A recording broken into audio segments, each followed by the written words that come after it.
Okay, let's get this rolling.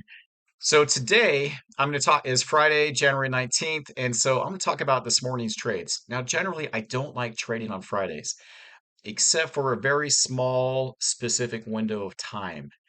Fridays, I've seemed to like lose more money on Fridays than any other time, and I notice other traders do the same thing. And if you think about it, it's like it's a 3-day weekend. People want to make their money and then enjoy their weekend. They're off to the Hamptons, and so I generally don't like trading on Fridays, except for this one little window. And the window is 1 hour before the announcements hit.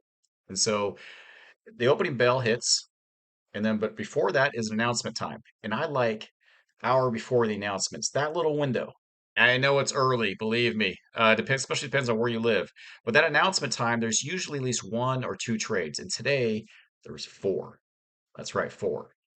Now, I like two of these trades. I'm going to show you. They lined up beautifully. You got a parse and a parlay, and then the algorithm was fantastic. And I was actively on the phone texting with one of our students, and he did great. He caught that parlay. He made his money early because he even texted me. He's like, "Dude, I'm going to try to hit my goal today. I know it's Friday. I'm trying to get it early, and then I'm out the door." Because if we go to the announcement time and also the opening bell, they're both duds. Like nothing happened. Okay. And so trading Fridays is just not, is not all there. Enjoy your 3-day weekend, people. But I'm going to show you these two trades. And then as a caveat, I'll show you the extra one or two that I saw too within just about 30 minutes of window of time. Okay. So let's flip over to the screen. And what we are looking at right here, this is 6:40 Central Standard Time. Okay. And I'm going to show you this trade right here and then the follow-up trade 10 minutes later at 6:50. So at 6:40, we got a parse.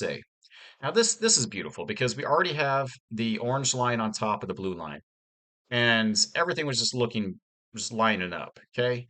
It moved a little slow at first, but if you look at 6:40, 6:41, 6:42, like easily get your 10 ticks in either one of these two bars, okay? And sometimes I initially don't like trading all 10 ticks. If you do 6 or 8 because it's still kind of early, that's okay. You would have caught that too.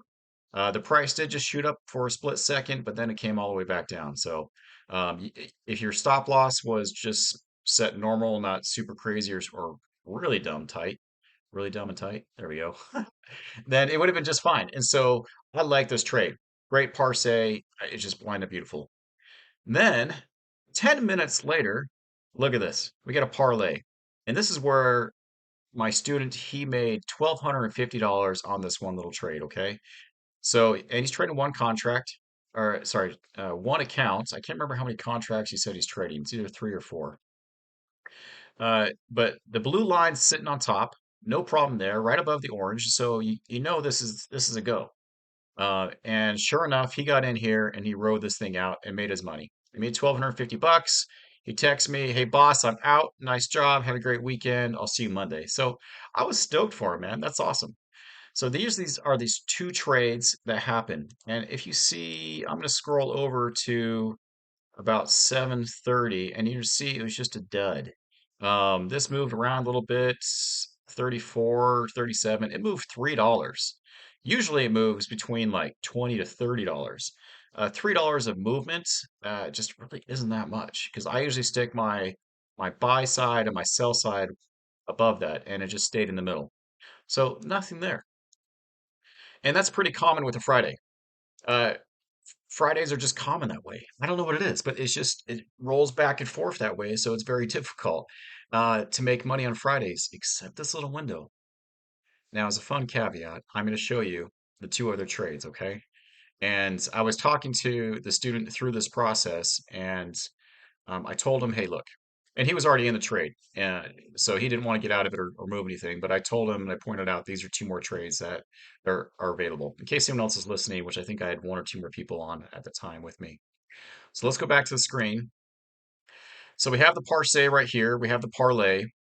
But this next trade right here, the gold crossing, I love the gold bar, man. It is my slight addiction. I've made money, lost money in this thing. It's about the percentage of wins isn't as high, but you do get a lot of trade opportunities with these. And even though like the gold line crossed down lower at this bar, I told him like, hey, if you put a buy in at 24.50, good chance that you're gonna make your money back up because and it went to 26. It spiked a little higher at the time, and I watched it in real time, and I got 10 ticks out of this thing. And so I was pretty happy about that trade. Okay, 10 ticks times three, it's 150 bucks, and I'm trading three accounts, so a total of nine. So $450 little movement right here. So that was great. So here's one trade, two trades, three trades. The next trade actually happened right here. Okay. Um, excuse me, right here. This was a crazy Ivan I looked at later, but this worked out too. I wanted to point out to him that this little bar right here is what is considered a transition bar. And these little transition bars is usually where the market takes a breath, where they can say, okay, I'm right here, and then like the price dropped down. Like this took a while. So if you look at time, this is 6:56. That bar closed at 6:58. Now here's the key for this trade, okay? Because this next one's at 7 o'clock, so 2 minutes later. So I wait. So this little bar right here, the transition bar will hit. And then as soon as this next bar closes, whether it's a sell or a buy, I get in. Okay. Because if you see these prices and you see the times, so if you get in right there at 40.25 and then get out at 43, more than 10 ticks, and then this jumps all the way up too. But most importantly, look at the time down below. Okay. This closed at 7:01. This closed at 7:02. So the market decided in real time which way it wanted to keep going. So this is the fourth trade. And I was explaining this to him, and he's like, "Ah, boss, I'm good. I made my money. I don't want to trade anymore." Because he finished out his 1,250 bucks somewhere down here, so he was just totally fine with that. So those are the four trades early in the morning, especially on a Friday. Um, I just Fridays go crazy. So I've had a kind of a mixture, a bag, a crazy mixed bag of people that have replied back to me. Some made money, like one person made $1, then another person made 25 bucks. Um, I did this trade because I was talking to my student about this one. I'm like, hey, look, here's a parlay. You should take it. I didn't take it. I didn't click the button. I wasn't set up. I did take this one right here though, so that's where I made my money. 450 bucks. And I was done for the day because it's Friday. And I was kicking myself because I let this one go, and that one go. Or I hit this one. So I missed two. I was like one out of three. And then I was talking to him about this one. Ideally, if I was on my game and not teaching, I was like, hey, there's four trades. That's 1,800 bucks I just left on the table. I caught one of the 1,800. There's like $1,800 just sitting there. Anybody want some? I took just a little bit. I'm glad one of my students, he got the 1250, so I was happy about that. But how I trade 1,800 bucks just sitting there, and I only caught one portion of it. So yeah.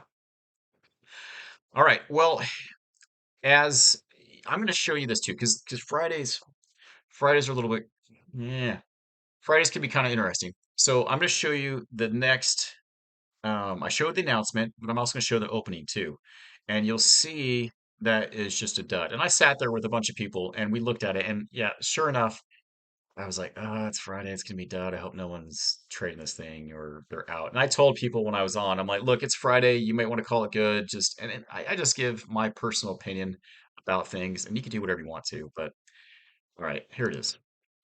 So I already showed the 7:30 dud price. It only moved $3, which wasn't helpful at all. So, and then going over, you think one of these would be the opening? Nope. Or this be the opening bell? Nope. Who's this guy? This little guy right here. 90 dollars basically, I think it was started at. Yep. And then 84. So there was a $6 movement, but it was so freaking slow that I got out. I was like, all right, it looks like 550.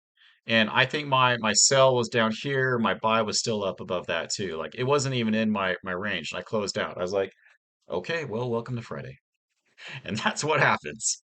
And so when that happens, you just have to run from it. It doesn't work. It's just like it's super frustrating because I'm used to making money, especially on those trades. And if it doesn't work out, I'm like, I know how to do it. So I want to close with this. Number one, Friday can be kind of nuts. Okay. Um, and only trade that brief window or don't trade at all. Stick to the rules and you'll be just fine.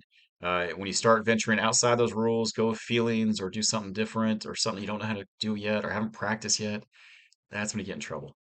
So anyway, all right, guys, it's been a fun week. I made a ton of money this week, and I'm super happy about that. I'm super happy about a bunch of you guys made a ton of money as well. So good job, everybody. Let's get back on Monday. It'll be a fun morning again to make some money, and I'll see you all soon. Wait, gotta close with this. Forgot, as my parents always told me. Well, besides make your bed. Have a great day. Make it a great day, and say your prayers. They'll kill me if they receive that. All right.